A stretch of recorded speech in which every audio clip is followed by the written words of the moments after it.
សូមជម្រាបសួរពុកម៉ែមីមីបងប្អូនទាំងអស់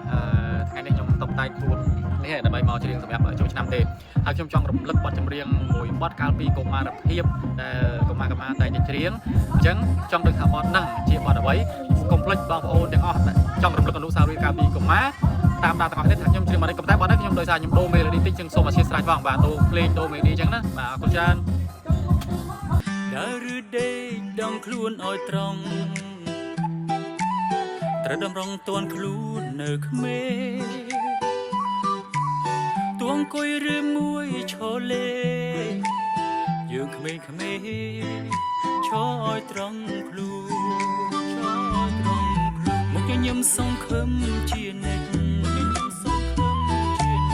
គុំកែកិញលបមើលក្រោយខ្នងងើបឡើងនិយាយឆ្លើយឆ្លងទើបអ្នកផងគេហៅខ្លា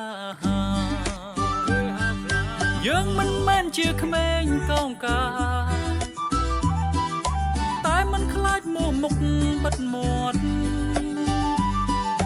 រៀនសួររៀនឆ្លើយឲ្យចាំស្ទជាពលរដ្ឋប្រសើរថ្ងៃក្រោយ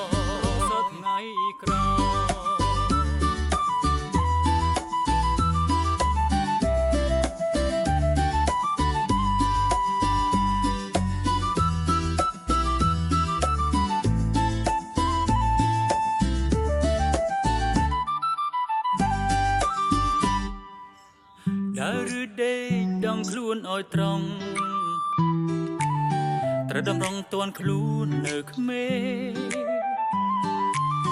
តួអង្គុយឬមួយឈរលេយើងក្មេងឈរឲ្យត្រង់ខ្លួនមកញញឹមសង្ឃឹមជានិច្ច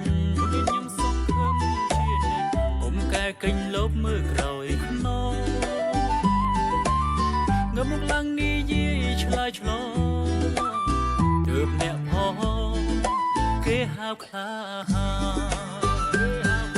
យើងមិនមែនជាក្មេងកងកាតែមិនខ្លាចមុខបិទមាត់រៀនសួររៀនឆ្លើយឲ្យចាំស្ទជាពលរដ្ឋប្រសើរថ្ងៃក្រោយយើងមិនមែនជាក្មេងកងកាតែមិនខ្លាចមុខបិទមាត់រៀនសួររៀនឆ្លើយឲ្យចាំស្ទជាពលរដ្ឋប្រសើរថ្ងៃក្រោយ